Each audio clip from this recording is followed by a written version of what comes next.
ମାଧବ ପିଲା ମାଧବ ପିଲା ଚାଲ ଚାଲ। ଜାଗାଟା ବହୁତ ବଢ଼ିଆ ଲାଗିଲା।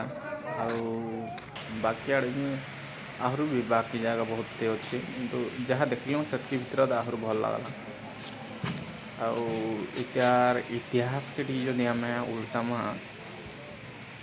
ପ୍ରକୃତରେ କାଁ ହେଇଥିଲା କି ଯେତେବେଳେ ଆମର୍ ଶିବ ଭଗବାନଙ୍କୁ ଯେତେବେଳେ ପାର୍ବତୀଙ୍କର ବାପା ଗୋଟେ ଯଜ୍ଞଟେ କରୁଥିଲେ, ସେ ଟାଇମ୍ରେ ୟାଙ୍କୁ ଡକା ନା ହେଇଥାଏ। ଆଉ ସେ ଯଜ୍ଞକୁ ପାର୍ବତୀ ଯାଇକିରି ନିଜେ ଝାସ ଦେଇଥିଲେ। ଆଉ ଯାହାକି ଶିବ ବହୁତ ରାଗ୍ ହେଇଯାଇଥିଲେ। ଆଉ ସେଟାକେ ତାଙ୍କର ମର ଶରୀରକେ ଧରିକିରି ମାନେ ଜଲି ଯାଇଥିଲା ଶରୀରକେ ଧରିକିରି ସେ ସବୁଆଡ଼େ କେନ୍ଦ୍ରି ବୁଲୁଥିଲେ। ଆଉ ସେ ଜିନିଷ୍କେ ଯେତେବେଲେ ବିଷ୍ଣୁ ପ୍ରଭୁ ଦେଖିଲେ, ସେ ଜିନିଷ୍କେ ଆଉ ସେ ସହ୍ୟ ନା କରିପାରିଲେ କି ଇମାନେ ଯଦି ଏମିତି ବୁଲିବେ ଗଲା ସବୁଦିନ ଆମର୍ ସଂସାରଟା କେମିତି ଚଲ୍ବା ତାମାନେ ସେଇଟା ହେଉଛି କଥା। ଆଉ ସେଥିର୍ଲାଗି ସେ ତାଙ୍କ ସୁଦର୍ଶନ ଚକ୍ରରେ ତାଙ୍କ ଶରୀରକେ ଖଣ୍ଡ ବିଖଣ୍ଡିତ କରିକିରି ପକାଇ ଦେଇଥିଲେ। ଆଉ ଏମାନେ ସେ ତାର ଭିତରେ ତାଙ୍କ ଯେନ୍ ଖଣ୍ଡ ବିଖଣ୍ଡିତ ହେଇକରି ପଡ଼ିଥିଲା 51ଟା ଜାଗାରେ ପଡ଼ିଥିଲା। ସେ ତାର ଭିତରୁ ଯେନ୍ ଯେନ୍ ଜାଗାମାନଙ୍କୁ ଯେନ୍ ଯେନ୍ ଜାଗାରେ ପଡ଼ିଛି ସେଟା ଗୋଟେ ଗୋଟେ ଶକ୍ତିପୀଠ ଆକାରରେ ଏଇଟା ହେଇଯାଇଛି। ଆଉ ତାଙ୍କର ମାଆଙ୍କର ସ୍ତନ ଦୁଇଟା ଏଇ ଜାଗାରେ ପଡ଼ିଥିଲା। ଆଉ ଯାହାର ଲାଗିକି ଇ ଜାଗାରେ ବି ତାରା ସେ ଦୁଇ କର୍ଣ୍ଣାର ତାରା ତାରିଣୀ ବୋଲିକିରି ମନ୍ଦିରଟାକେ କରିଥିଲା। ଏଇଟା ହେଉଛି ତାର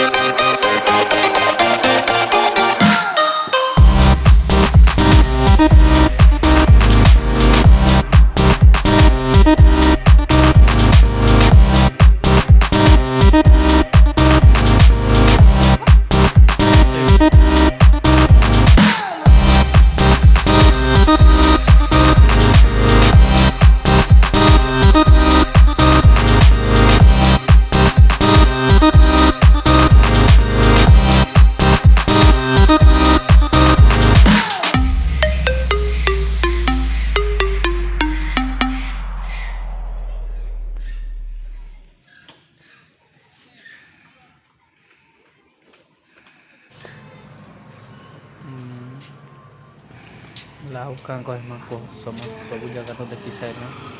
ସେଇଟା ଗୋଟେ ଫଟୋ ପଏଣ୍ଟ ଅଛି, ସେ ସାଇଡ଼୍କି ଯିମା ଆପଣମାନେ ଦେଖିବେ। ଆଉ ସେ ଜାଗାଟା ବି ବହୁତ ବଢ଼ିଆ ହେଇଛି, ବହୁତ ବଢ଼ିଆ ଜାଗାଟେ। ଆଉ ଗୋଟେ କଥା ଚାଲିଲା ଆଗରେ କଥା ଲାଗି ଯାଉଁ। ଆଉ ଏଇ ସାଇଟ୍ର ଲୋକମାନେ ବି ବହୁତ ଫ୍ରେଣ୍ଡଲି ଲୋକ। ଆଉ ଆପଣମାନଙ୍କୁ ବି ଅନୁରୋଧ ରହିଲା ଯେ ସୋନପୁର ଆଡ଼େ ଘା ବୁଲିକିରି ଆଇବେ, ଯେନ୍ଟାକି ମନ୍ଦିର ମାଳିନୀ ସୋନପୁର ବୋଲସନ୍।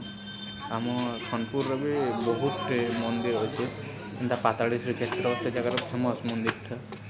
ସେ ଜାଗା ବି ଯିବେ, ବହୁତ ବଢ଼ିଆ ହେଇଛି। ଦେଖନ୍ତୁ ଏ ଜାଗାଟା ବହୁତ ଭଲ, ଏ ଜାଗାରେ ଫଟୋ ସୁଟ୍ ତାମାନେ ଏଇଟା କରବାର୍ ଲାଗି ବହୁତ ବଢ଼ିଆ ଜାଗାଟା।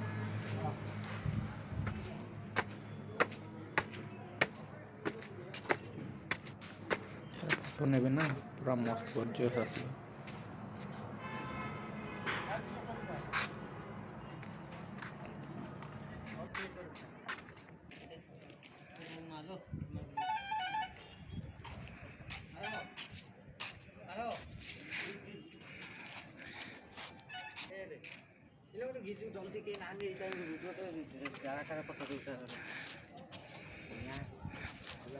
ହଁ ହଉ ଆଉ କାଁ କହିବି କୁହ। ପୁରା ଜାଗାଟା ଦେଖିଲୁ ବହୁତ ବଢ଼ିଆ ଲାଗ୍ଲା। ତାଙ୍କର ସମ୍ମାନ ଏଇ ସାଇଡ଼୍ର ଲୋକମାନଙ୍କର ସମ୍ମାନ ଭଲ୍ ଆଉ ସବୁ ଭଲ୍। ଏଇ ସାଇଡ଼୍ରେ ଆହୁରି ବି ମନ୍ଦିର ଅଛେ, ସମୁଦ୍ର ପାଖେ ଗୋଟେ ମନ୍ଦିର ଅଛେ। ଆପଣଙ୍କୁ ଯଦି ଯିବୁ ଯଦି ସେ ମନ୍ଦିରକେ ବି ଭିଡ଼ିଓଟେ ବନେଇକରି ଛାଡ଼ିଦେବି। ହଉ ଆପଣମାନେ ବି ଏଇ ଜାଗାକେ ସିଓର ବୁଲି ଆସିବେ, ବହୁତ ବଢ଼ିଆ ଜାଗାଟା। ଧନ୍ୟବାଦ।